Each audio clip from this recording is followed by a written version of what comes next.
ones. No. Oh, that's the one.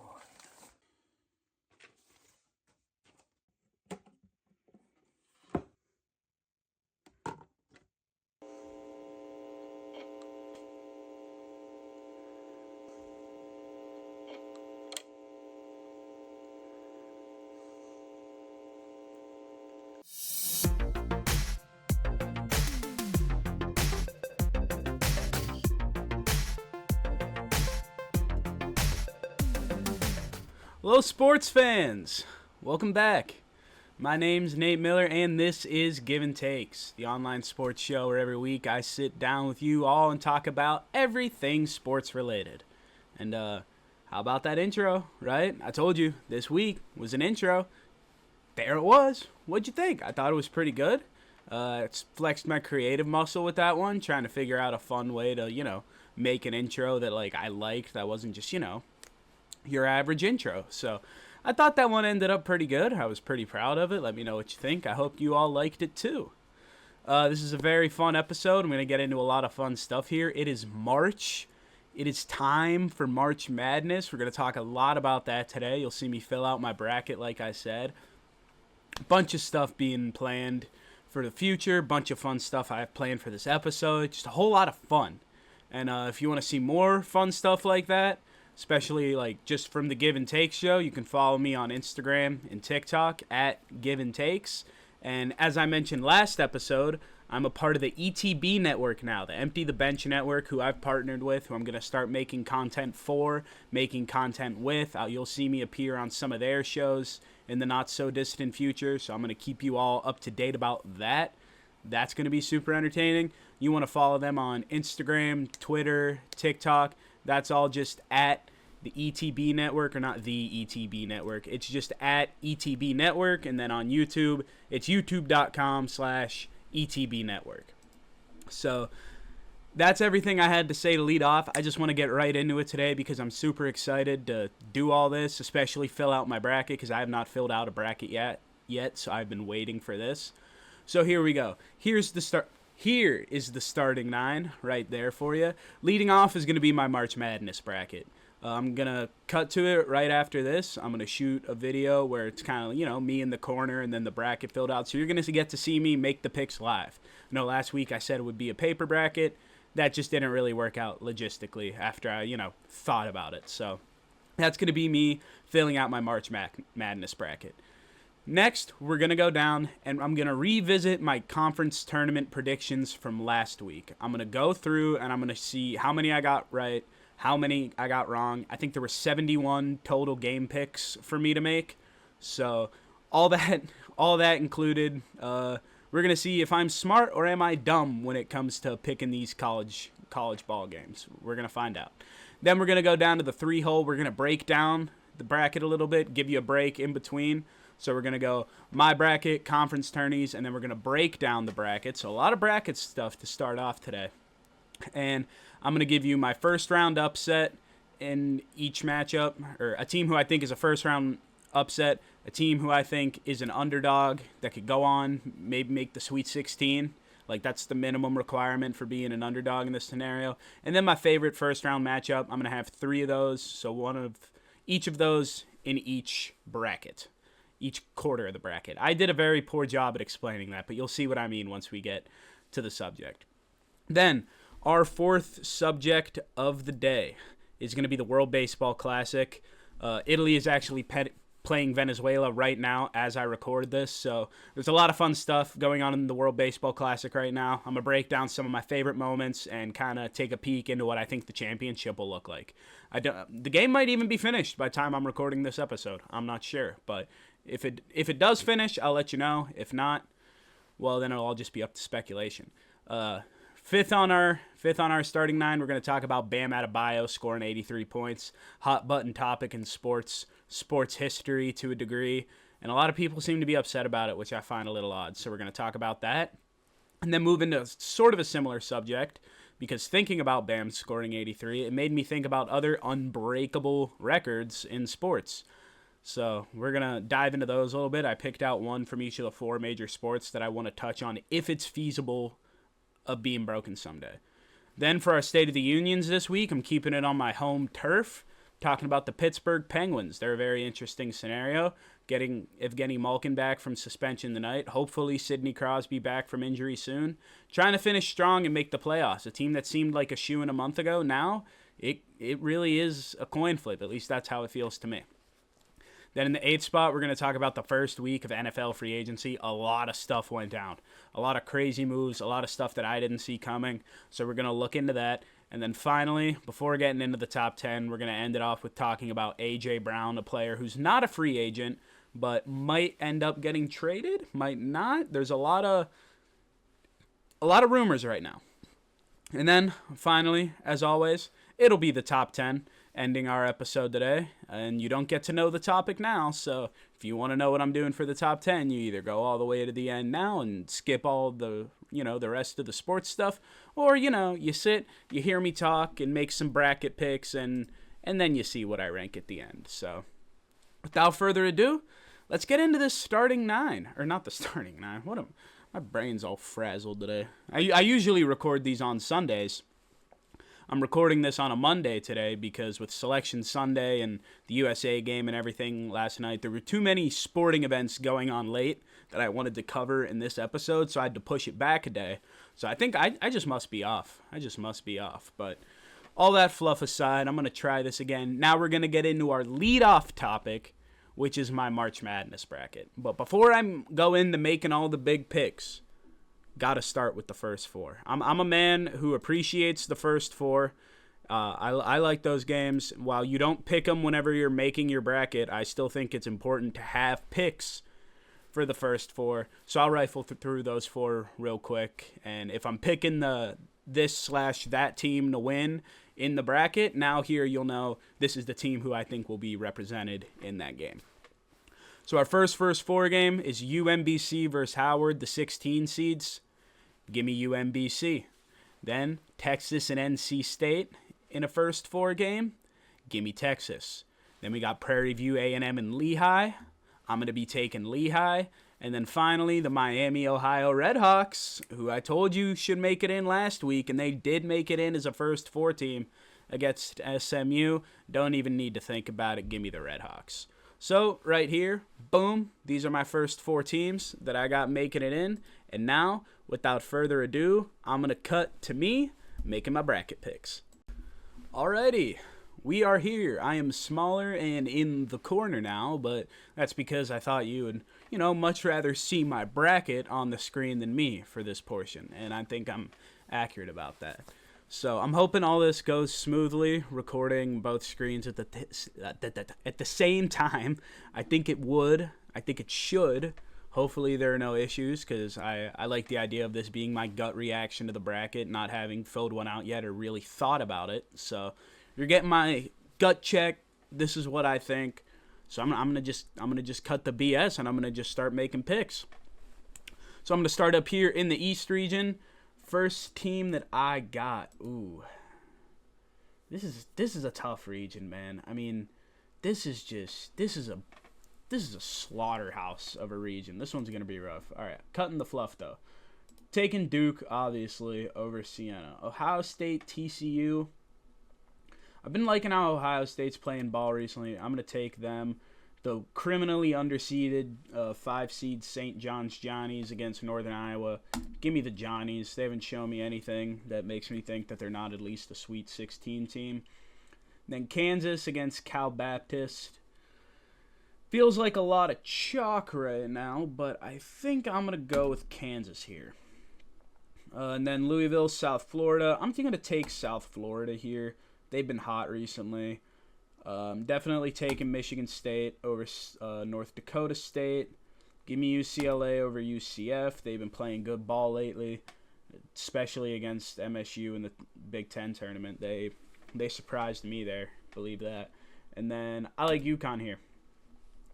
So then moving back up to the top, Duke, got them going, beating Ohio State probably by a lot. I'm going to take St. John's here in what's a seeding upset, but skill-wise, I think St. John's is clearly the better team. Then South Florida, Michigan State. I know South Florida has been playing good, but Michigan State is not going to fall short of the Sweet 16. UCLA UConn is tough. I think with the injuries, that I know Donovan Dent is a question mark right now. I think at least for a little bit. I'm going to go with UConn here. And then Duke St. John's. Man, these two games are tough right here. I think this is where St. John's becomes the victim of their bad draw. I think Duke is just the best team right now, in my opinion. And Michigan State, UConn. This is tough. I'm going to pick with my heart on this one and not my brain necessarily, because I don't know. This is a tough matchup. I think we're going to see it. I'm going to take Michigan State here, and then I think that's where their run ends. I got Duke beating them and going to the Final Four. Now, I like doing my brackets vertically. I don't go side. I go left side, right side. So now I'm moving down to the South region. Florida against what I presume will be Lehigh. Taking Florida. Clemson, Iowa. Clemson's been playing good lately. I mean, I usually don't take a lot of 8 seeds. Like, I'm usually a 9 seed guy.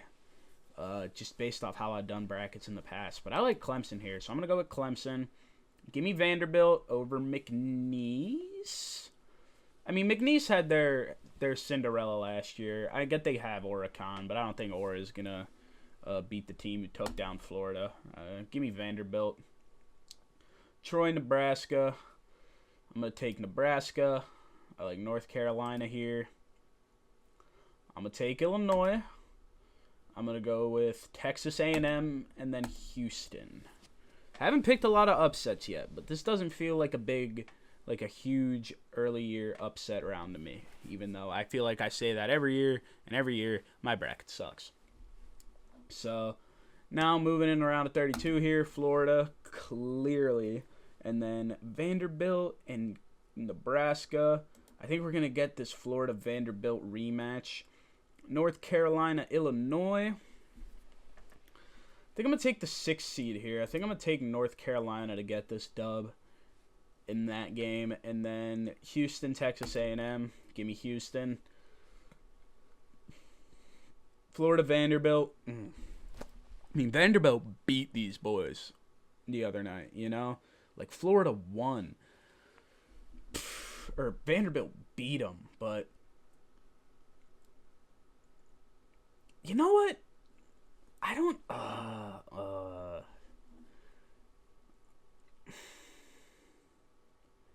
Florida or Vanderbilt. They just beat the crap out of them. But does Florida let that happen again, or do they make adjustments?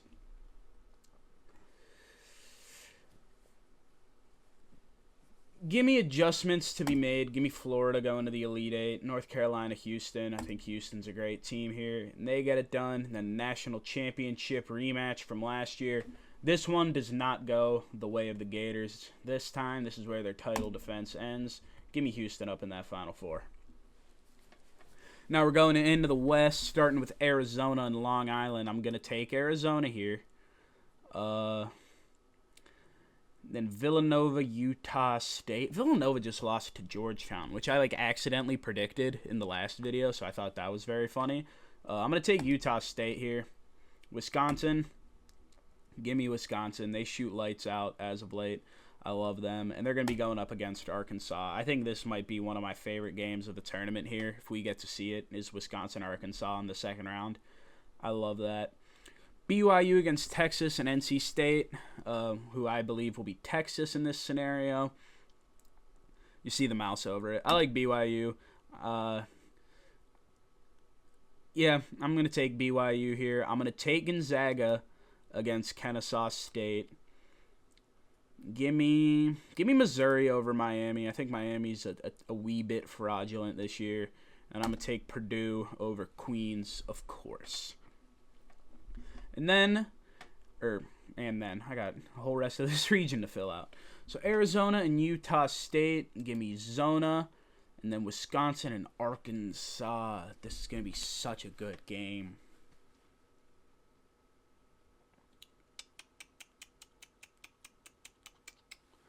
I'm going to take SEC tournament champions or Wisconsin. Wisconsin gave Michigan a run for their money, man. I think they get it done. I'm a big believer in Wisconsin this year. I'm going to take Wisconsin to win this game. BYU against Gonzaga. I'm going to take BYU. I don't think Gonzaga is going to go that far in the tournament this year. I don't have that much faith in them.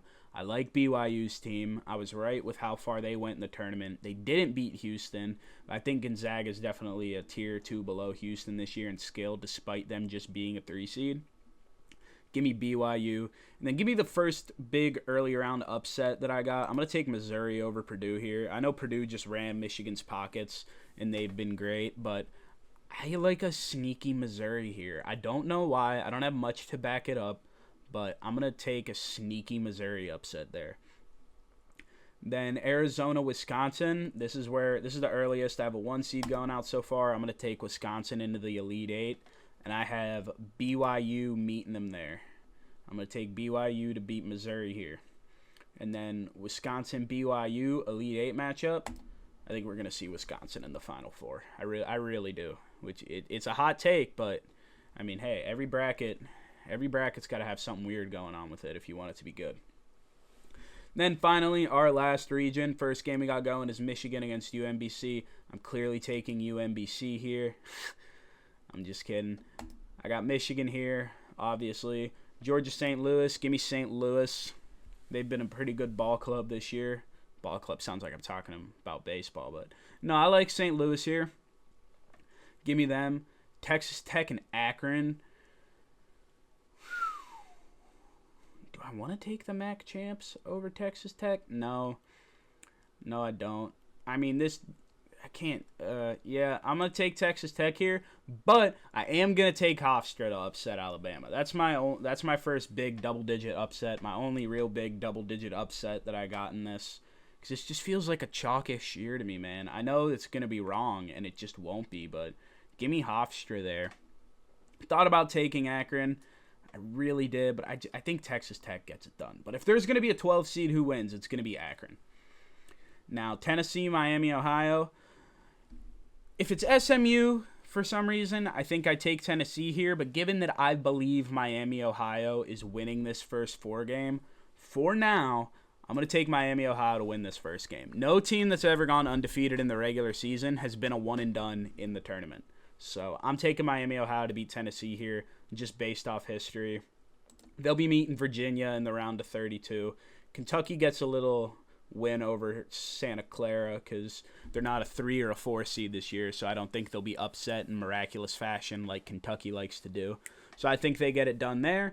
And then the Cyclones meet them there. All right, Michigan, St. Louis, definitely taking Michigan. Texas Tech, Hofstra, taking Texas Tech. Miami, Ohio, Virginia, I think this is where the Red Hawks run comes to an end. Their glorious season ends in the round of 32. I got Virginia winning that. And then give me Iowa State playing Virginia in the Sweet 16. Now, Michigan, Texas Tech. I got Michigan once again. They're too good of a team to be going out against Texas Tech, who I think just will kind of be gifted an easy path to the Sweet 16 because I do think Hofstra will beat Alabama, and they got Akron before that. I think they just got a couple of easy-ish wins before they get to Michigan. They'll blow them out. Then Virginia, Iowa State. I love the Cyclones this year, so I'm taking the Cyclones there. And then in what I think will be a fantastic Elite 8 game, Michigan and Iowa State. Give me Iowa State to beat the Wolverines. I just think Iowa State almost beat Arizona. Should have beat Arizona. Or not should have beat, but it came down to a buzzer beater. So I like Iowa State there. Now this is my Final Four. Let me see if I can zoom this in a little bit. Go down like that. How does it look if I do a little bit of this action? All right, that's showing up pretty good. All right, so we got Duke, Houston, Wisconsin, and Iowa State. That's my Final Four. Duke and Houston in this first game. Duke went out to Houston in the Final Four last year. This is a year of revenge, it feels like to me. And Duke is just such a good team. I'm going to take Duke to make the national championship. They're going to be going up against the winner of Wisconsin and Iowa State. Wisconsin's a fantastic team. I think they shoot amazingly. but I genuinely think Iowa State's going to be a little too much for them to handle, so I'm taking Iowa State to go to the championship game. Now, Duke, Iowa State, championship. Who's it going to be? Who's going to win the national championship in my bracket? I don't even fully know yet. I'm talking right now because I'm trying to make the decision in my head.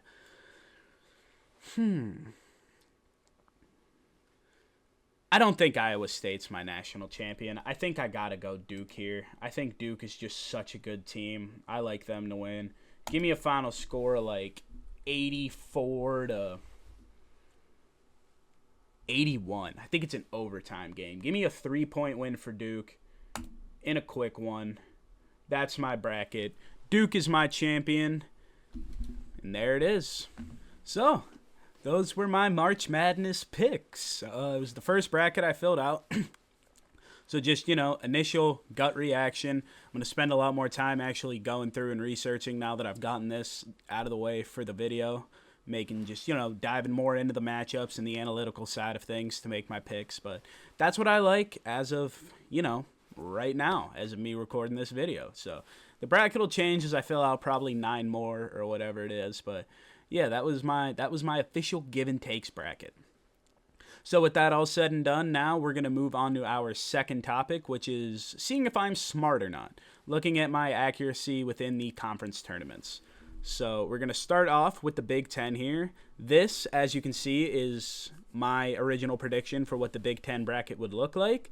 And this is what it looks like when you see all the picks I got wrong. So there was actually a mistake in this graphic. I didn't mean to put the red line over Iowa. That shouldn't be there because Iowa did, in fact, beat Maryland. But here's what I got wrong. Maryland did not beat Oregon. Iowa did not beat Ohio State. What else were they? Okay, Wisconsin did not beat Michigan. Indiana did not beat Northwestern. Indiana did not beat Purdue. Nebraska did not beat Purdue. Michigan State did not beat UCLA. Michigan State also did not beat Nebraska. I got this whole bottom side all messed up. Nebraska and Wisconsin was not the championship matchup, and Michigan State obviously did not win the tournament. So out of the 17 games that I had to pick from there, I got 8 right. Yeah, that's, it's not my finest hour, all right? I only got 8 things right, which sucks, but that's how it goes. Actually, is it 8? Let me double check that. Yeah, it is only 8. 8 out of 17. That is absolutely terrible. That was just bad. That's my conference too. That's what I watched the most ball with, but I did the worst in that one. So now, Big 12. This is going to be a quick subject because we're just, seeing how I did. Now, in the Big 12 here, we can take a look. This is what it originally looked like with all my picks initially, and this is how it panned out. Baylor did not beat Arizona State. Cincinnati did not beat UCF. Colorado did not beat OSU. BYU did not end up beating Houston. And Kansas did not end up beating the winner of BYU and Houston, obviously, which means that they did not win the championship either. This region was one of my better ones. As you can see, not too much red going on here, so it looked like I at least knew a little bit of what I was talking about. I got 9 out of 15 here, which I feel like ain't too bad. Only missed 6 things. I don't think that's awful. 9 out of 15 in the Big 12. Then we go to the Big East, which is the one that I said might be my perfect bracket if there were going to be any, which were perfect. And I got fairly close. The only first-round game I missed was that Wisconsin. Marquette did not beat Xavier. I kept trying to say Marquette and Xavier at the same time, and for some reason it was coming out Wisconsin. But, yeah, in the Xavier-Marquette game, I had Marquette winning. They did not. Villanova did not end up beating Georgetown, and Creighton did not end up beating Seton Hall. And then in the championship, which the matchup I had predicted correctly, I had the victor wrong. UConn did not make those adjustments that I said I thought they would, and they lost to St. John's. So as you can see here, this one ain't that bad. I mean, there were only 10 games to pick from, but I only missed 4. So that's a cool passing grade of 60% for me there in the Big East. And then moving on to the SEC tournament. This is what the bracket looked like initially with my picks. And then this is how it ended up. Insert the red lines. This is what I got wrong. Top half of the bracket was almost perfect. Only thing I missed in the top half was the fact that Vanderbilt did not beat Tennessee, or Vanderbilt did beat Tennessee. I had Tennessee beating Vanderbilt. In the bottom half is where it gets messy because Ole Miss went on a run that I did not see coming. So Texas obviously didn't play Georgia. It was Ole Miss. And then Georgia didn't play Alabama because it was Ole Miss. And then Arkansas didn't play Alabama either because, say it with me, it was Ole Miss. So Ole Miss's run made me lose 3 games there. I also had Texas A&M beating Oklahoma, which they did not. Oklahoma beat them, so I got that game wrong as well. And then Florida lost to Vanderbilt in the semifinals, so that went one of my championship picks and my victor. So that accounted for a couple wrong games there. But overall, not a terrible bracket. I only missed 7 picks out of 15. I only missed, how many is that? Yeah, 7 picks out of 15. So that's a cool little 9 out of 15, or 8 out of 15. I clearly did my math wrong when I calculated this earlier, so I won't get too specific. I'll edit in the numbers up here somewhere of what is actually correct, because upon looking at what I have written compared to what's on my thing, I don't think it lines up 1-to-1, which is a little aggravating to me. But those are my SEC picks. I got 8 out of 15 right, as you can see. Not too bad. And then going to the ACC, which was the final one, and my best one by far. You can see what I had initially and how it panned out. I had Pitt not winning a game, picked against my heart there and with my brain. Did not pan out because Pitt won. Syracuse did not beat SMU. SMU won that game. And then Virginia Tech did not beat Wake Forest. Wake Forest won that game. So I got all 3 first-round games wrong. And then after that, I was on the money, perfect the whole way through, except for the fact that all roads did not lead to Duke, North Carolina. Clemson won in that game. So out of all those games there, I only missed 4, which is 10 out of 14. And actually doing these calculations now, I can see that I am correct. I just had that one typo. I got 41 out of 71 picks right in total. That's 57%. So I failed.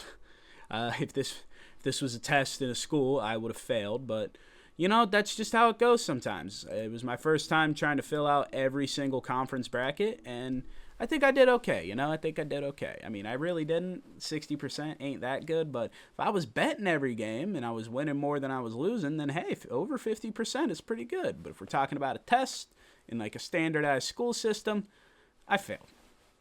But like I said, that one was lightning quick. We got that subject out of the way now, because I believe if you're going to make a take, you got to stand on it. So I told you how I thought every bracket would work out, and you saw that it didn't work out that way. So that's the end of our second subject. Now we're going to keep with the college basketball and move into our third subject, which is my quick little bracket breakdown, where I'm going to give you my first round upset, my favorite matchup, and my dark horse team from each region. So you kind of already can guess what these are probably going to be, given that you just watched me fill out a bracket. But some of these things that I believe aren't necessarily 1-to-1 of how I feel things could work out, you know? So let's explain it. As you can see up here, I don't know what side I'll edit it in on. Here is how I filled out, or not how I filled it out, but here is, actually, you know what? Yeah, I will do that real quick. Here are my 4 regions and my final 4 real quick. I'll pop them up on the screen. Here are the 4 regions right here. You can take a good look at those. All right, and now here is my final 4 in the national championship, just as a little recap. All right, there's that. And now, here's the bracket unfilled. Starting in the East, this is just the first round matchups for you to look at. So, in this region, my takes on it are, my first round upset is Louisville. Like I said, I think South Florida is a bit of a better team. They're hot right now. I'm going to take them to beat Louisville. My dark horse, which not via skill, just via their seeding, they kind of qualify as a dark horse, is St. John's. I think they should be a 3 seed. Honestly, like, I think they're a very good team. I think they deserved 3 seed, 100%. So I like them to go make some noise. I think they could beat Duke in the Sweet 16. Like, that'll probably be one of the toughest games Duke has to play all tournament. They're going to give them a run for their money. But I I think Duke still takes it, but St. John's is definitely a dark horse, and my favorite matchup in that region is Louisville going up against South Florida in the first round. Now moving on to the South region, my first round upset, even though I just picked them to go to the Sweet 16, I do think Vanderbilt could be a first round upset. I mean, McNeese they did it last year. They won in the first round against a 5 seed. They just kind of have that feeling about them, like they could do it again. So because of that, I think Vanderbilt, their first round game is going to be harder than their second round game, in my opinion. So Vanderbilt is my first round upset. My dark horse is North Carolina. I think North Carolina is definitely a Sweet 16 team. I could see them beating Houston.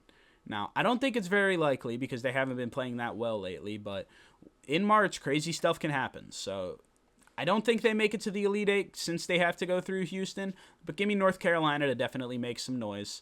And my favorite matchup in this region is going to end up being Clemson and Iowa. I think those are just two very evenly matched teams, and I'm excited to watch them play ball against one another. Now going into the West region, my first round upset is Miami. Just like I had in my bracket, I think they're a bit fraudulent. It's not a huge upset because it's a 7 against the 10 against Missouri, but I think Missouri beats them and Miami's on upset watch. My dark horse, who I have making the Final Four and beating Arizona, is Wisconsin. I'm going to probably have something similar to that in a lot of brackets. I like them.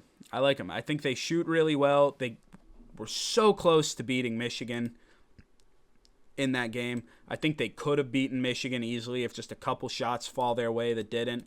But give me Wisconsin as the dark horse. My favorite matchup in the first round is going to be the 6-11. It's going to be BYU against the winner of Texas and NC State. I think that's going to be a phenomenal game. I think BYU's a great team, but may play down, or not play down to their opponents, but they're just going to be playing a warmed-up team a little bit, a team that's already got a game under their belt in the tournament. I think it's going to be a close game. I think BYU is going to take it, but I think that one's going to be the most fun first-round game in the West region. Now, rounding out this quick topic in the Midwest, my first-round upset's Alabama. I said I think Alabama's got some bad juju about them. They didn't even win a game in the SEC tournament. I don't think they're going to win a game in the NCAA tournament. I'm taking Hofstra over them, who is also my dark horse. Hofstra's my dark horse because I think they could beat Texas Tech and go up against Michigan. We could see a 1-13 matchup in the Sweet 16. However unlikely you may think it is, and even I kind of think it is for now because I haven't done the most research on it, I like Hofstra here to maybe make some noise and make the Sweet 16 coming out of the 13 spot. My favorite matchup, I didn't even put the slash here because I have so much faith they're going to win in the first 4. I think Tennessee, Miami, Ohio is going to be one heck of a game. A lot of people think Miami, Ohio just get blown out. Even against SMU right now, they're 8.5-point underdogs. I think they cover that. I think they win that game. I think they beat Tennessee in that first round too. Just because, like I said, no team who's ever gone undefeated in the regular season has gone one and done in the NCAA tournament. So give me Miami, Ohio, not only to beat Tennessee, but maybe give Virginia a run for their money too. I don't have them beating Virginia as of this moment because I think Virginia is going to be too much for them to handle. But whenever there's magic around a team in March, man, crazy stuff happens. So Miami, Ohio gets that first win. I could see them rolling and starting to pile up. I really could. So that's my quick little bracket breakdown. I'm going to be making my next episode this time next week just because with all the March Madness games and everything, I want to make sure the round of 16 is fully set. There's no games going. Round of 16. The Sweet 16 is fully set. There are no other games going on, so I can fully talk about and cover that. So you can expect another episode Monday night next week, not Sunday night. And that's when I'll be covering the Sweet 16 and the Elite 8 weekend that's going to be coming up. So you can expect Monday night episodes here for the next 2 or 3 weeks. And with that being said, in March Madness, all that speculation and ball talk coming to a close, we're going to move into baseball after a little break and a word from my water. All right.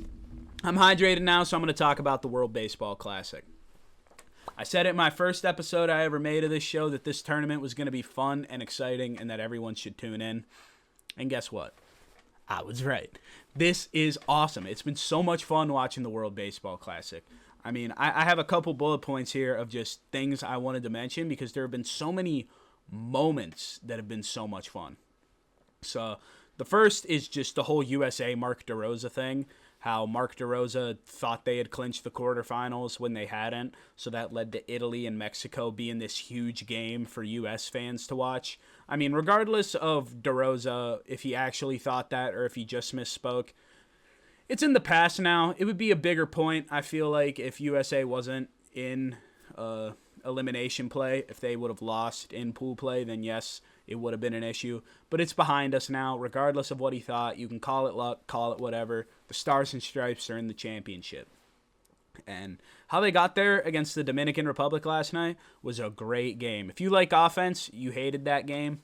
But if you love a good pitcher's duel and just good strategic baseball being played, you loved that game. And I fall into the latter. I loved that game. It was a bad call to end it. I'm not going to lie. It should have been a walk there.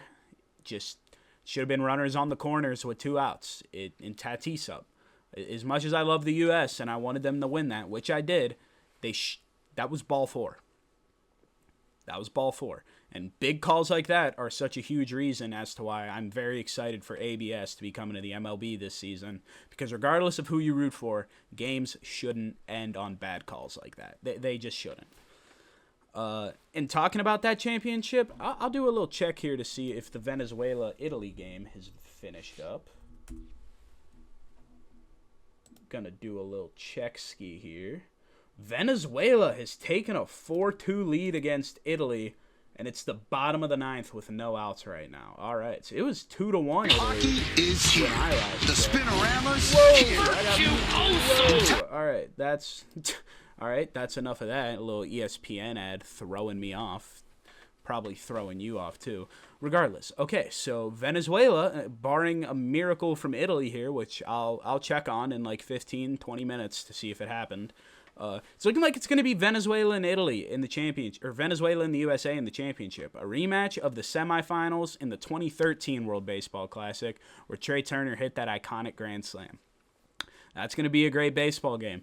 I'm very excited for that baseball game. Nolan McLean is going to be pitching for the U.S., which is a little dicey.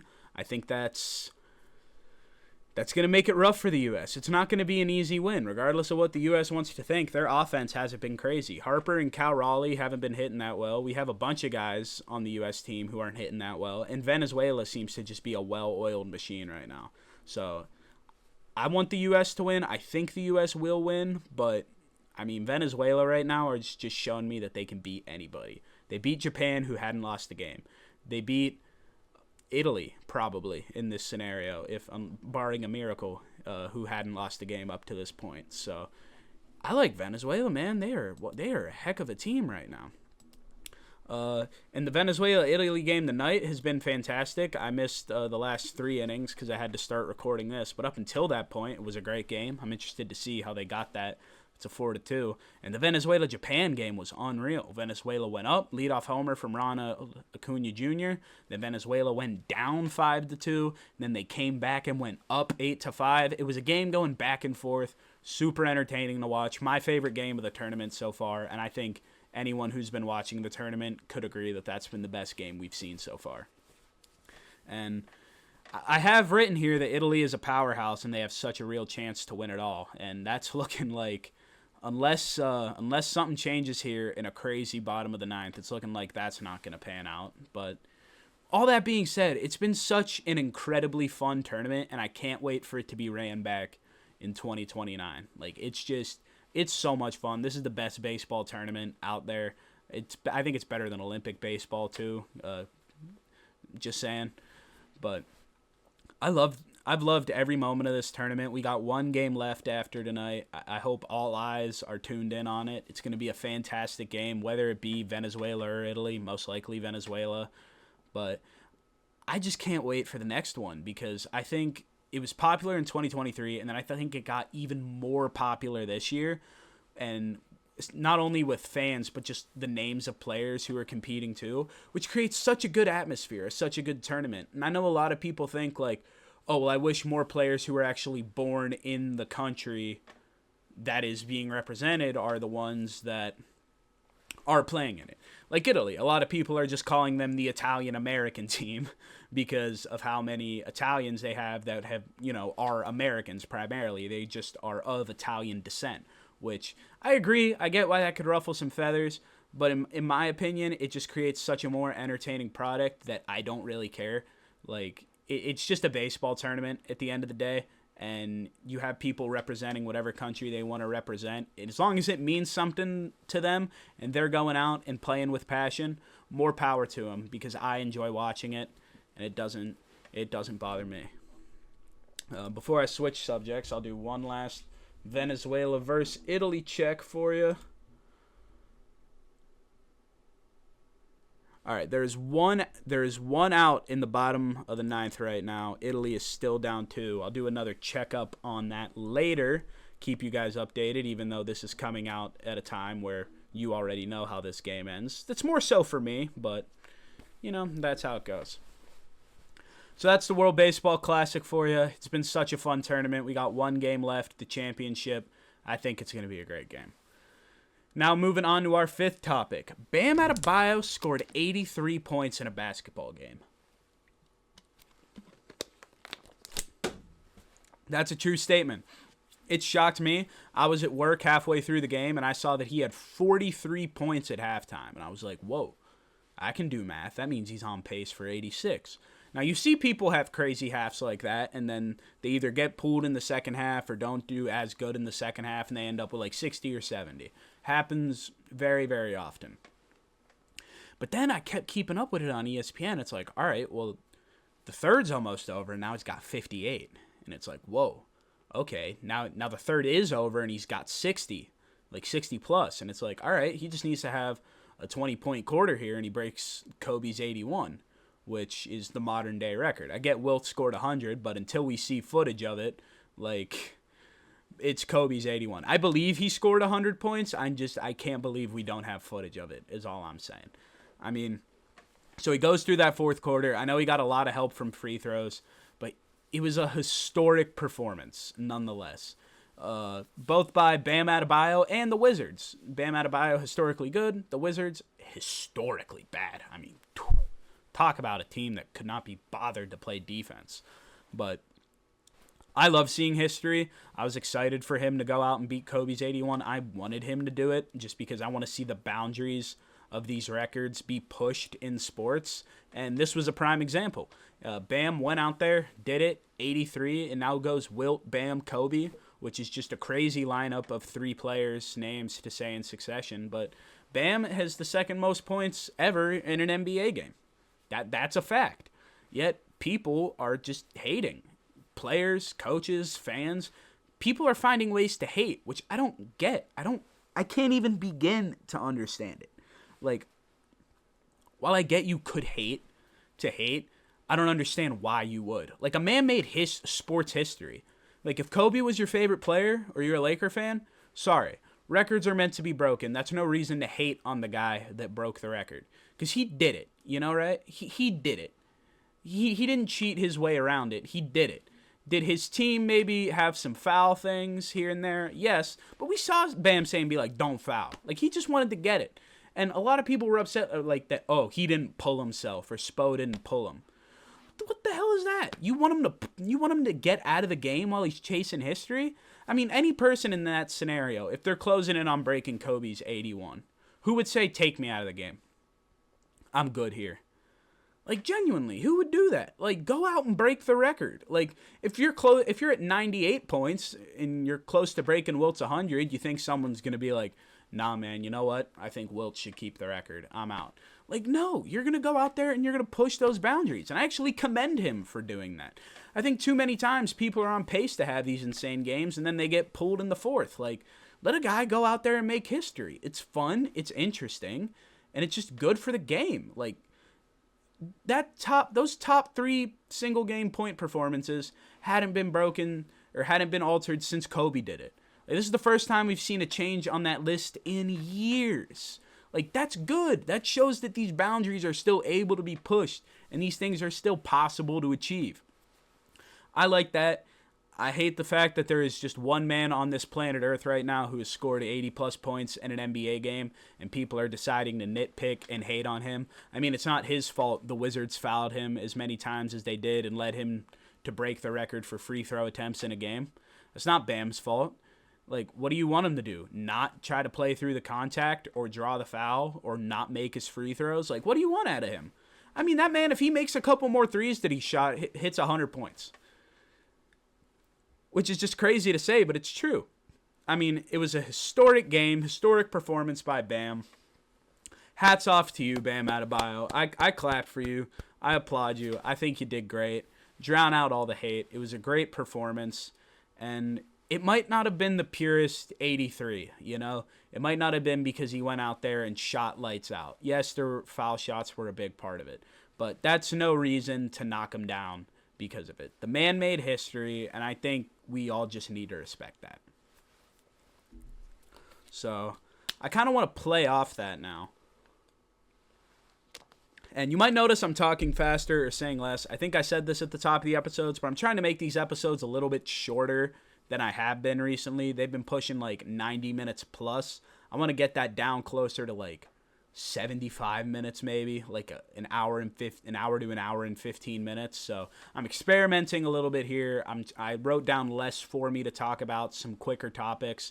I'm messing with the format right now. If you like the longer formed episodes more, let me know that. But if you like the kind of quicker stuff I'm trying to do, let me know as well, because as I said, this is only my 5th episode. I'm trying to figure out as I go along as well. So our 6th topic is Unbreakable records. I just said Bam could have had 100 points in that game the other night against the Wizards. He really could have, but he didn't. So I wanted to throw out a record from each of the 4 major sports, NBA, NHL, NFL, and MLB, and just talk about if it's feasible that record gets broken one day. So first one, obviously, that we're going to touch on is Wilt's 100-point game. Can an NBA player score 100 points in a game? I think the answer is yes. And I especially think that given that Bam Adebayo, of all players, just put up 83. So what we've learned is that foul shots are going to be a huge part of it if a player does want to put up 100 points in a game. Like, they're going to need a lot of help from fouls in today's NBA, and they're going to need to be doing it against a poor defensive team. I think those are 2 factors that are just going to have to be star align type shit. Like, the stars are just going to have to align for that perfect storm to happen. But it's going to need to be a player that can shoot and draw contact too. Like, you need to be the right player for it. I think Luka Doncic, if he's in Bam Adebayo's position that night, he might hit 100, you know? Like, he might be able to make more threes. I don't know if he draws as much contact as Bam, but he probably makes more foul shots. I mean, given the pace that the NBA is going right now, we've seen more like 50-plus point games in these last few seasons than I feel like in every NBA season before. Like, it just feels like, oh, you blink and 2 or 3 more guys have scored 50 points in a game. Like, defense is becoming a bit of a lost art in the NBA. So I feel like that, combined with the fact that guys are just becoming better shooters, better ball handlers, better playmakers, we're almost due for a 100-point game soon. I mean, hell, if Bam Adebayo can score 83, give me Shea, or not even Shea, because it has to be a guy who's like they're the number one guy and they don't got a lot of guys around him. Like, if Shea is on the Heat instead of Bam in that scenario, he probably puts up 100. So it needs to be a very perfect storm, right? It needs to be a guy who's the number one guy, doesn't have a lot of other like superstar options on the team to take the buckets from him. He needs to be getting fouled a good bit. He needs to be able to make his shots, and he needs to be going up a team that's poor defensively. Now, is it possible that perfect storm could happen? Yes. Unlikely? Also yes. But I'm not saying is it super likely these things will happen. I'm just saying, hey, is there a chance? And I think there's a chance that Wilt's 100-point game either gets matched or surpassed one day. I'm just saying. I hope it happens. Like I said previously, I love to see history get made. So give me Wilt's 100-point game to eventually become the second best game in NBA history. Now in the MLB, Barry Bonds' career home run record. His career home run total, or not his career, his single season home run record. His single season home run record is 73 home runs in a season. I think that's going to get broken before we know it. It could get broken this year, man. I mean, Cal Raleigh and Aaron Judge have both hit 60 home runs in a season within the last 5 years. I believe either last year or the year before it, there were 5 guys who all hit 50-plus home runs in the MLB. I mean, the home run swing is just what players are adapting more and more now. There's so many more, like, all-or-nothing guys in the MLB than there ever have been before, I feel like. And like I said, players are getting better. The more analytically things progress and the more players can just know more about their swing, they're going to be better at hitting. That's just how those analytics have been helping baseball. And now while at the same time pitchers are getting better at pitching, it's a lot easier to hit than it is to pitch. I mean, that's let's be real here. The hitters typically best the pitchers. That's why shutouts are so rare. But that's not something that's not obvious. I'm not telling you new information there. But with all that being said, given that guys have been about 10 home runs away from it in these past few years, 10, 11 home runs, I think within the next 20 years we see a guy hit 74 home runs in a season. I truly think we do. That's the number to beat, and I think someone beats it. I don't know who. I don't think it's going to be Aaron Judge necessarily because he's starting to get older, but damn, he's sure a good candidate for it. I mean, Schwarber maybe. He hits super well. Shohei Ohtani is the obvious pick to say he'll do it because that man does nothing but hit home runs and steal bases, it feels like. Cal Raleigh, of course. I don't know if he's going to be able to replicate the season he had last year, but if he comes anywhere close to having that same amount of skill, I mean, he could do it. You'd think, I mean, if Colorado had any power hitters who were, very consistent, which they don't right now, I mean, if Aaron Judge played in Colorado, he breaks it 100% because he's playing his home games at Colorado. Now, people would invalidate that by saying, oh, well, you play your home games at Colorado, so it doesn't really count. Well, you know what? Barry Bonds was on steroids, so give and take, you can't have it both ways. But yes, so that's 2 out of 2 so far that yes, I do think they will be broken. Now, actually, you know what? Spoiler alert, I think all 4 of these have a chance at being broken just because of how sports are progressing. But this NHL one is 100% the one I think is the least likely. I don't even know how I feel about this NHL one. It's beating Gretzky's 92-goal season. Is it possible that we see someone score 93 goals in a season? I'm actually going to say, I never want to say never, I'm never going to be a guy that says this is never going to happen. So I'm going to go with long shot. Maybe it happens. I mean, I haven't seen anyone even come close to that recently. I think Matthews had 70 not that long ago, and that's still 23 off of breaking his record. I mean, maybe McDavid could do it, but he's not getting any younger, He's got Draisaitl on his team. He's got another great forward who's going to be taking some goals away from him, obviously. McDavid's still getting points, but he's not exactly scoring ever going to score at a 93-goal pace, in my opinion, with the team he has. So, I mean, maybe Macklin Celebrini, he could do it. Connor Bedard, one of these young guys, if they become just superstar goal scorers whenever they hit their primes, which obviously they're super young. They haven't hit their prime yet because they're in years, 1 and 2. By the time they get to year 5 or 6, let's see how they're scoring. Maybe they could, but you gotta score in every single game, and then 11 in them you have to score twice. Possible. Mathematically, when you break it down like that, it seems possible, but in practicality, it'll be really tough. So maybe one of these young guys, maybe Gavin McKenna, when he eventually gets into the league, is able to light it up like that. I don't know, but as of now, I'm going to say probably not, but never say never. Maybe. And then the final one, this isn't a single season or a single game record. This is a career record. It's Jerry Rice's receiving yards record. Got it at 22,895 yards. I think this is definitely going to get broken. I mean, with Justin Jefferson, Jamar Chase, Jackson Smith, and Jigba, I think it can get broken by one of those 3 guys. And I think it will be broken by one of those three guys. Or even Puka Nacua. Puka Nacua's been, if he doesn't choose to retire early, which I've heard whispers of that he does plan to retire fairly early in his career, I think give me Puka, JSN, Justin Jefferson, or Jamar Chase to break that record. Because just with how, like, especially last year, the way we saw Puka and JSN just have two absolutely insane seasons, like, I think, and compound that with the longevity now of with modern day science and everything in terms of taking care of bodies, what that can do to elongate a person's career. Like, you have to get lucky with not being injured. You have to be able to stay healthy. But if these guys can do that and maintain having pretty solid quarterbacks throughout the course of their career, like, they play anywhere from, if they can play like 15 years, 17 years, I think one of those guys goes on and breaks Jerry Rice's receiving record. That's the one I think is the most likely. And I think this is the era of wide receivers that's going to get it done. So how you feel about that? You agree with me? You think any of those four records can get broken? I think there's some shot. People also like to tell me I'm an optimist, so maybe I'm just thinking a little too positively, but that's how I feel about it. I like to see history get made, and I hope a couple of those records get knocked down in my lifetime. That'd be cool to see. Whew!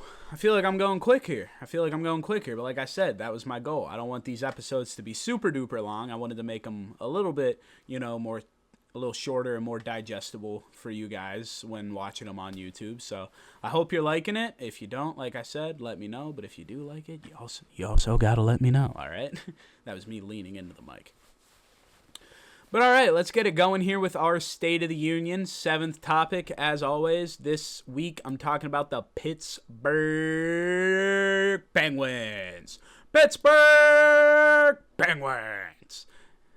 Yeah, I mean, it's been an interesting season for my Pittsburgh Penguins. I mean, we started off kind of slow, got hot, we fired Sullivan, in the beginning of this season, before the season, which I think was a good move. Dubas has been a great GM. He put us in a great spot. It looks like we're going to be a no-doubt shoe-in to the playoffs, and then Olympics happens, and Crosby gets hurt. And it's like, oh, God. A nightmare case scenario. And then in, the 4th game back after losing Crosby, Evgeny Malkin decides to go and get suspended for slashing a guy in the face. I mean, absolute nightmare scenario for the Pittsburgh Penguins, not having Crosby or Malkin in a stretch where you're playing the Bruins twice and the Flyers. They play the Colorado Avalanche right now, actually. That'll be our next little score update. Actually, let me check in on Venezuela first. Did they pull it out? They did. They won 4-2. Venezuela will be meeting the USA in the World Baseball Classic Championship. Now, as for the Avalanche and the Penguins that we got going on right now, the Pittsburgh Penguins are actually up 4-2 in the second period.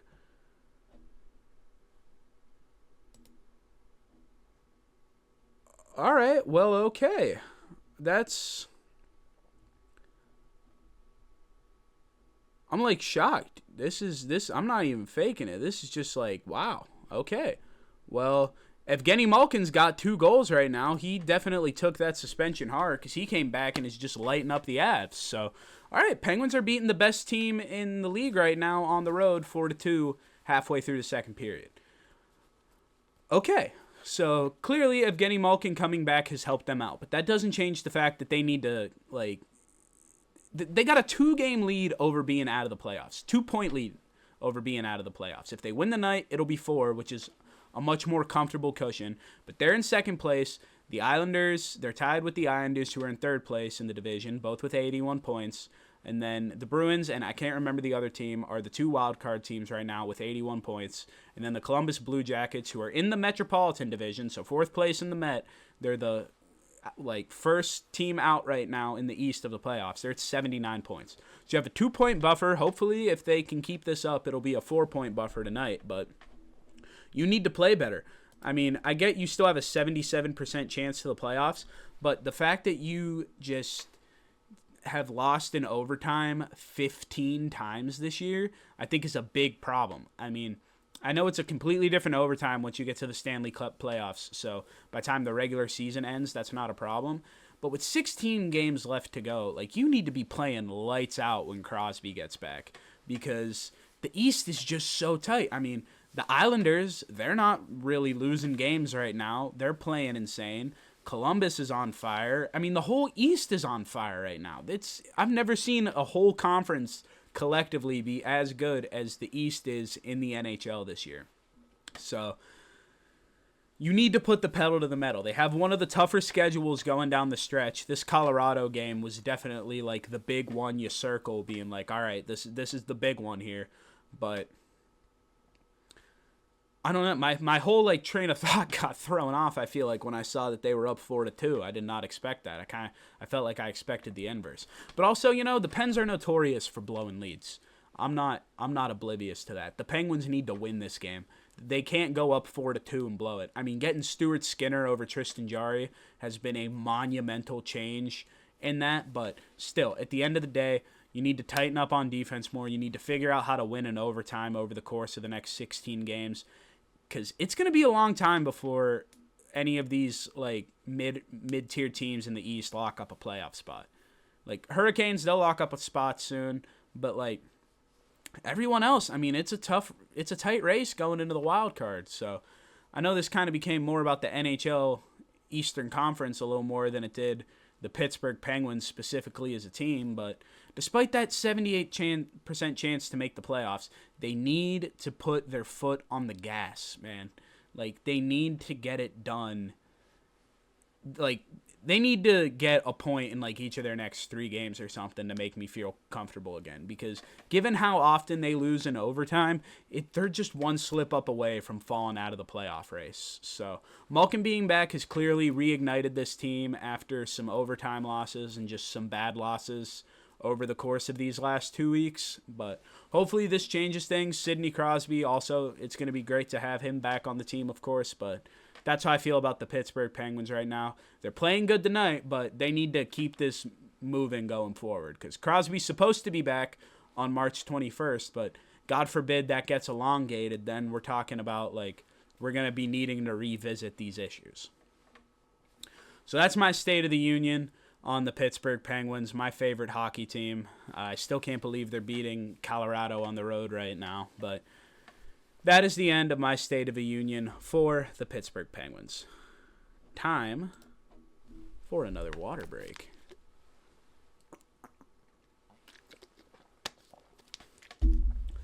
Now here we're going to move into the first week of NFL free agency, my 8th topic. I got 3 winners of free agency I want to run through with you, and just 3 moves that I find interesting. So, first one is Malik Willis to the Dolphins. Last week I said I wanted to see him go to the Chiefs on a 1-year deal. That didn't happen. He ended up going to the Dolphins. I almost put him down as I want to see him on the Dolphins, but I figured maybe they're trying to rebuild. Maybe they're just going to go with Ewers instead. That's not the case. They're going to go with Malik Willis, and I like that in Miami for them. I mean, I like kind of for the same reason I said I wouldn't hate if they went out and got Kirk Cousins and maybe another wide receiver. The fact that you're trusting in Malik Willis to go and lead the offense, I think he's going to be leaps and bounds better than Tua Tagovailoa. We've obviously seen from his time in Green Bay, he can actually play in cold weather. So I think that is a huge step in the right direction for the Miami Dolphins. And now both of these moves are going to be about the Kansas City Chiefs. The first one is Justin Fields to the Kansas City Chiefs this year. Very sneaky interesting. I like this. I think Justin Fields had it rough. He shined a little bit in Pittsburgh, but then benched for Russell Wilson, and then he went to the Jets, which is where quarterbacks go to die. I mean, I don't remember the last time the Jets have had a good quarterback. I mean, let me look this. Yeah, I mean, they got him in Kansas City for a 2027 pick. It was a 6th round pick to acquire Justin Fields from the New York Jets. That's all the Chiefs needed to give up. I think that's a great move by the Chiefs. I think it's a steal. For the first time in his career, he gets to play under an offensive-minded head coach in Andy Reid, and he gets to play alongside a crazy free agent acquisition in Kenneth Walker. What the hell are we doing, Seattle? Why did you let Kenneth Walker walk? Why did you do that? That was a terrible idea, whoever made that call. I don't care if he was a little too much money from what you wanted to pay. You're going to have no run game next year. Zach Charbonnet is not going to carry your run game. And you don't win the Super Bowl either without your run game. So guess what? Seattle, you're not going to repeat. You're not going to make the Super Bowl next year. I'm sorry. You're probably not going to win the division either because Zach Charbonnet is not enough for a run game. Zach Charbonnet was only in those positions to score those touchdowns because of Kenneth Walker helping get you down the field on the ground. Like, the fact that you got rid of Kenneth Walker is mind-boggling to me. I thought that would have been priority number one from you guys, and you would have got it done, even though he's getting $15 million a year. He's your Super Bowl MVP. Pay him. Like, I mean, I'd hate to be a Seahawks fan after that. I mean, I get you won the Super Bowl, enjoy it while you can, but letting Kenneth Walker go, man, what are you doing? That's a bad move. And I think he's gonna be great for Kansas City, especially when Mahomes gets back. A little 3 years. I mean, they're gonna go and do it. Like, they're not gonna be crazy good in Kansas City because they still have more holes to fill, but they'll be better than they would have had they not made those 2 signings of Fields and K9. And then also, my last little thing I wanted to mention, Isaiah Pacheco is going to the Lions. I told you last week they needed to come up with a running back to fill the shoes of David Montgomery. I think Isaiah Pacheco is going to do fine. I had Tyler Algier in my mind as the guy to do it. I think Pacheco is going to be a good fit. So, my 3 winners of free agency through week 1. In no particular order, no first, second, third, because I think all these teams did great. The first team I have listed here is my Pittsburgh Steelers. I don't think that's a shock to anyone. They got Jamel Dean from Tampa Bay, corner. They got him on a 3-year deal. They got Sebastian Joseph Day from the Titans on a little 2-year, $11 million deal. They got Rico Dowdle away from the Panthers, who signed a 2-year contract with them. Fill the shoes of Kenneth Gainwell. I think that running game is going to be elite.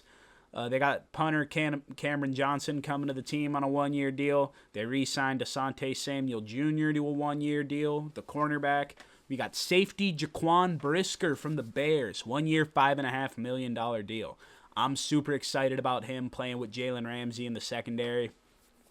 And then rounding it out, probably the biggest splash move they made is they finally got a wide receiver too. We did it. The drought is over. We have more than one wide receiver in the room. Have the parade, sound the bells, throw the confetti. The Steelers got a wide receiver too, baby. And it's the Pitt man, Michael Pittman Jr. We went out, we got him, we traded for him, we signed him to a 3-year, like $55 million deal. And we only had to trade away like a 6th-round pick or something. Like, I think it was a pick swap. Insane. I think the Steelers filled a lot of holes that they had. I think, especially on offense, adding Dowdle and Pittman is absolutely fantastic for a team that put up 6 or 9 points in their playoff game this year against Houston. Just ignite the offense. Now, who's the quarterback? Is it Will Howard? Is it Aaron Rodgers? That is still yet to be determined. But I think whoever you go with there is gonna be doing well in that offense. My second winner is the New York Giants. John Harbaugh is clearly showing that now that he's there, he's looking to revive New York football, and I think it's going to work. They got Darnell Mooney on a 1-year deal worth up to $10 million. They got Tremaine Edmonds, linebacker. Isaiah Likely, they got him coming over from the Ravens in that tight end spot, playing with Teo Johnson now. They got Greg Newsome at corner. They brought their old punter from the Ravens, Jordan Stout, on a 3-year, $12.3 million deal.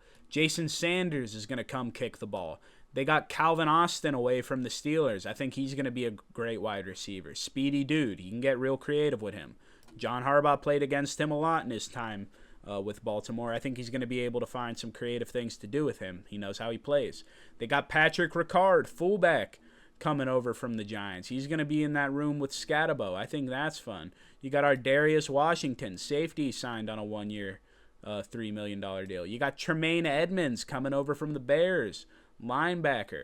I mean, you're building a great offensive core here in New York, and you also got some really solid defensive players that you're bringing in too to help bolster a defense that was definitely their weakness last year. I mean, the Giants, I think, in what I think is going to be a fairly weak NFC East next year, I think the Giants... Could the Giants win the division? I had to pause and think about it. Could the Giants really win the division next year? Because part of me wants to say they could. Part of me really wants to say they could. So I'm going to do it. I think the Giants could win the division next year. As we go and we see how free agency pans out, they got a high draft pick. Watch out for New York next year is all I'm saying. And another team with a high draft pick who I think is another big winner in free agency. They actually have the highest draft pick.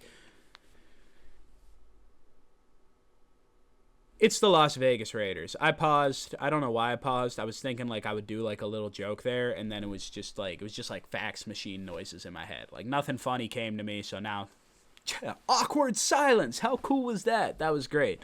Anyway, it's the Las Vegas Raiders there.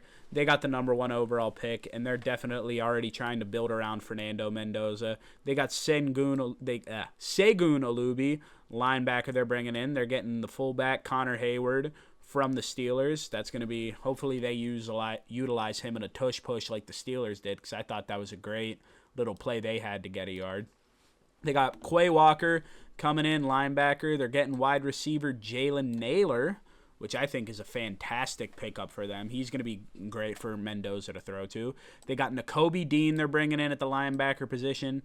Matt Gay coming in as kicker, which I didn't do the research on it, but I'm unsure if they don't have Daniel Carlson anymore or if Daniel Carlson just wasn't great next year, but it's looking like Matt Gay is going to be their kicker. And what I think was the biggest, smartest thing for the Raiders to do was go out and get Tyler Linderbaum. I didn't even think about this when talking about Linderbaum in my free agency topic last week, but getting him to protect Mendoza, like already getting, and because he's great in pass protection, as we talked about last week, not as great in the run game, but no, the opposite. He's not as great at pass protection, but he's great in the run game. You're opening up room for Ashton Genty, and you're protecting Mendoza. That's a great signing. That might be the most underrated signing for me so far. I haven't seen that getting talked about a whole lot, but I'd love Linderbaum to the Raiders. I think the Raiders are going to be solid next year. I don't know how good, because I think it might take a year or two for it all to click.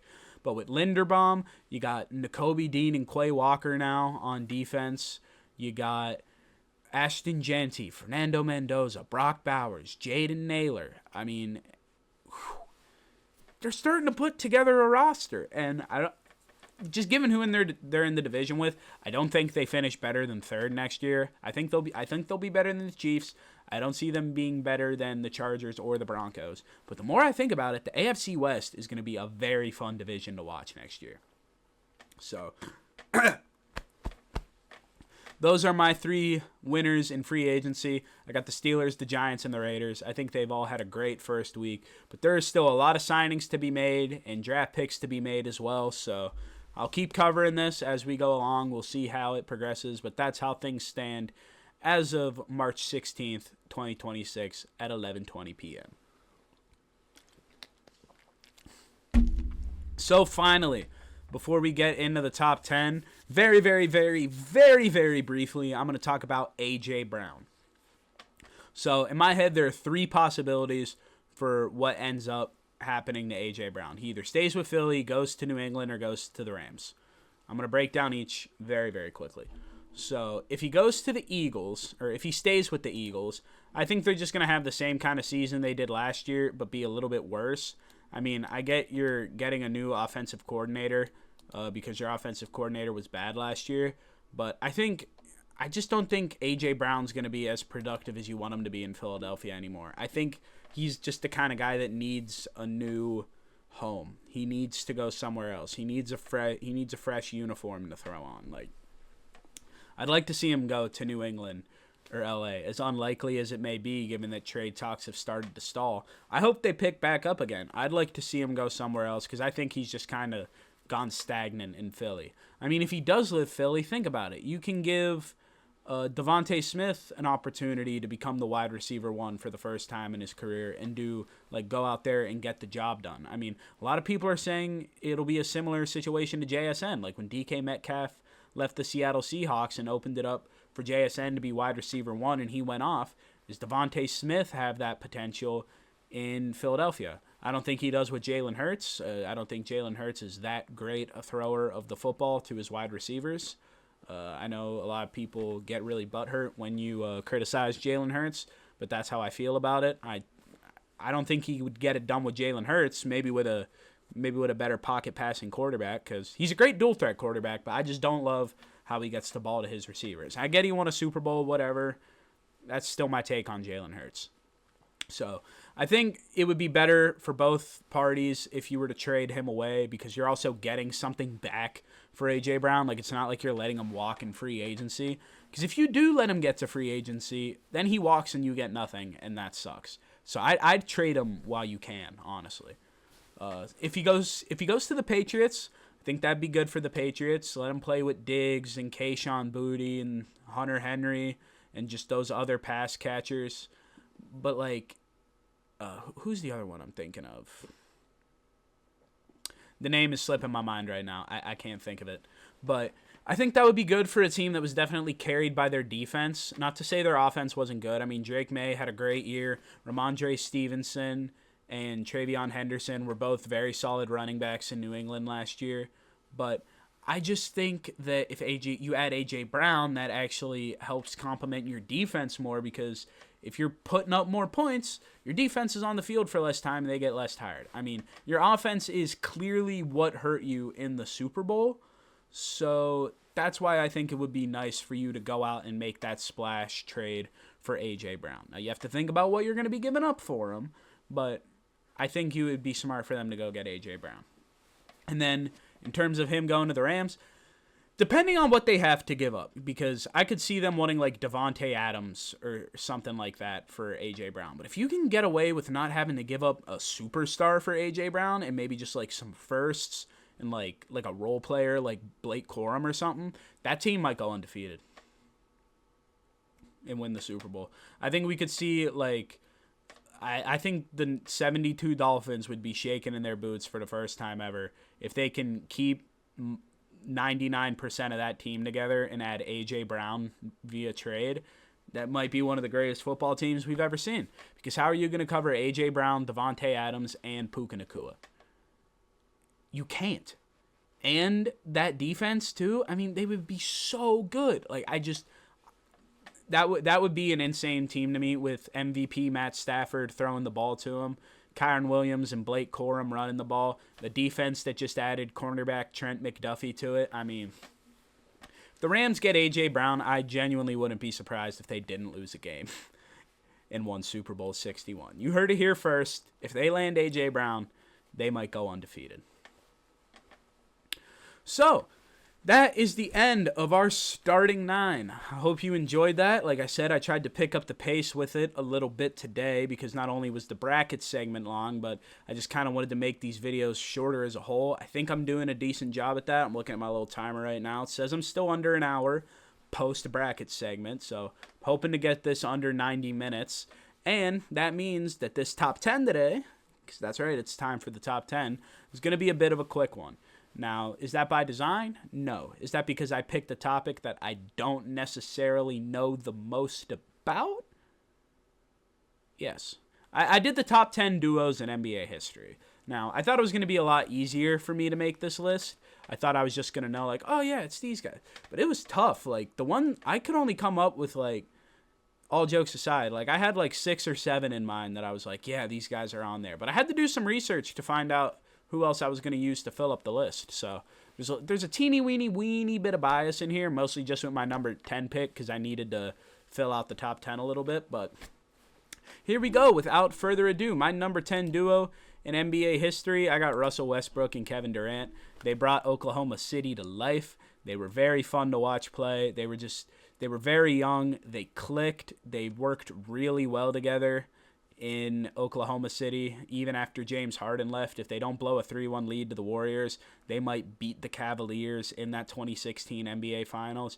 They're a great duo. Kevin Durant never should have broken it up. They would have won a ring together. Heartbreaking that they did, but they're my number 10 duo in NBA history. Number 9, I got Wilt Chamberlain and Jerry West. In those old Lakers days, those were the two dudes who got it done. I mean, Wilt put up 100. That was when he was in Philadelphia, though. But when he was with Jerry West, man, they were just such a dominant duo.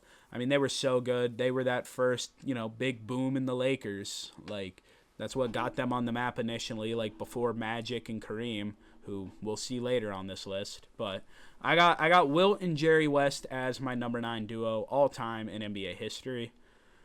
My number 8 duo, I got Larry Bird and Kevin McHale.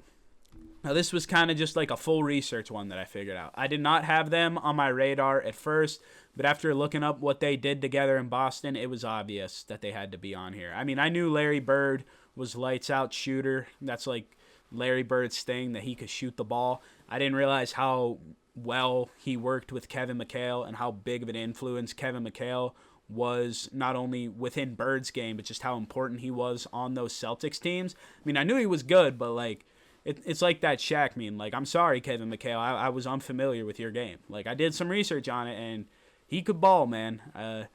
They were a great duo from what I've learned. Obviously, never watched him play, but I got Bird and McHale at number 8 on my list. Number 7 on my list, another one that was before my time, Stockton and Malone. Malone did some terrible off-the-court stuff after his career, so I obviously not going to talk about that, but everyone despises Kevin Malone for that.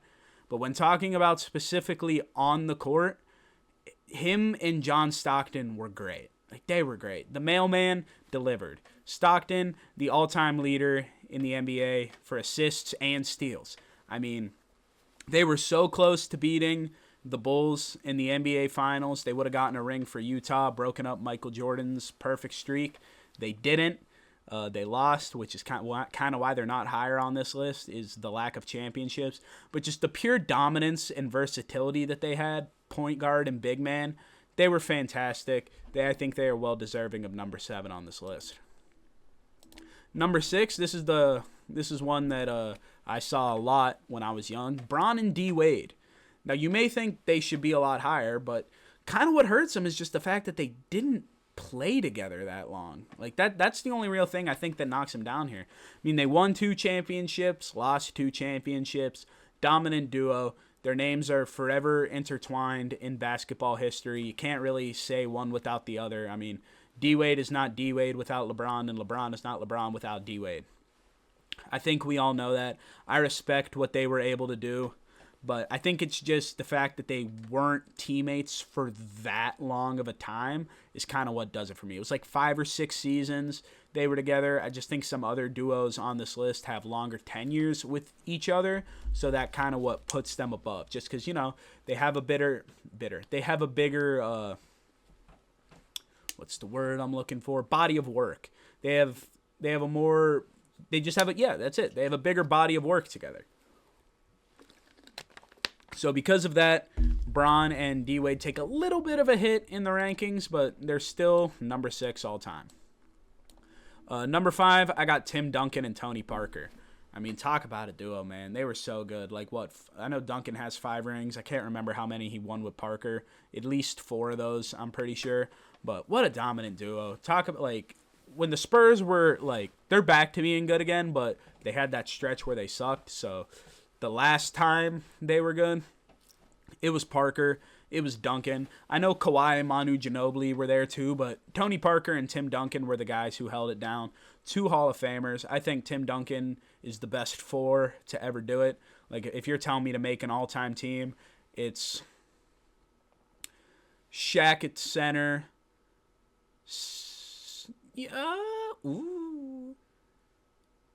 I think I finally turned the corner on it. I think I go Steph Curry as my point guard. Michael Jordan is my shooting guard. I got LeBron is my small forward, Tim Duncan is my power forward, and Shaq is my center. That's my all-time starting five. I think Tim Duncan's the best power forward of all time. Big fundamental. But he played with Tony Parker so well. They complemented each other. It's so great. Give me them at number 5. Number 4, one of the best duos of all time, Magic and Kareem. 5 rings together. Absolutely dominant. Not much else to say about that. Not even biased because he went to Michigan State, Magic Johnson. That's not what it is at all. They're so good. I recognize that. I get they played in an older time, and some people like to discredit that. I am not one of those people. I fully credit it. I think Magic and Kareem were just a force to be reckoned with, and for good reason.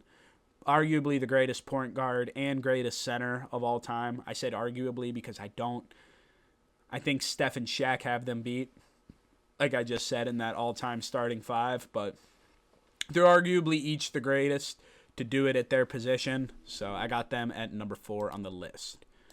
Number 3, another Laker duo. Got 3 Laker duos on this list. I mean, shout out the Lakers.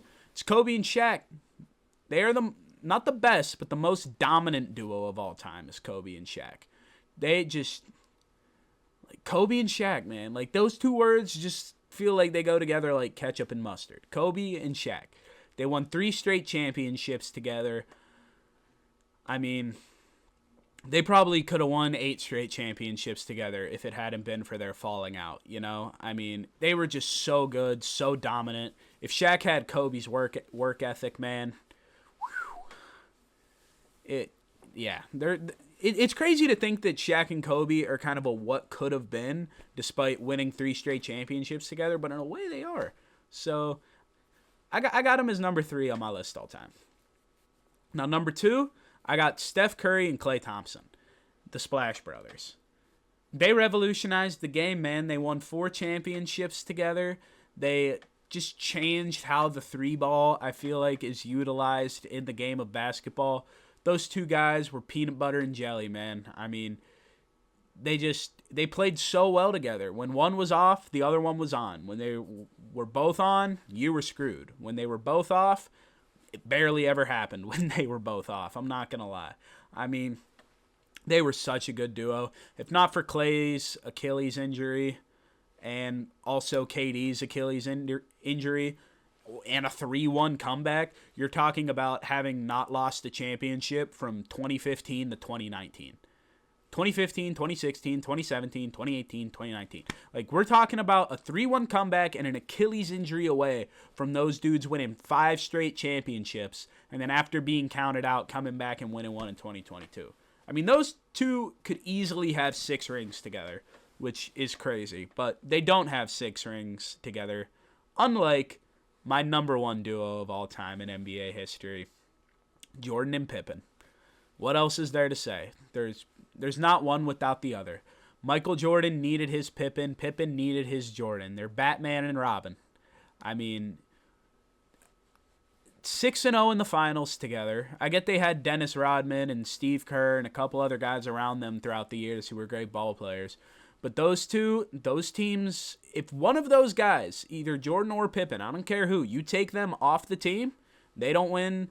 They maybe only win a handful. I mean, Jordan with Pippen was just a force to be reckoned with.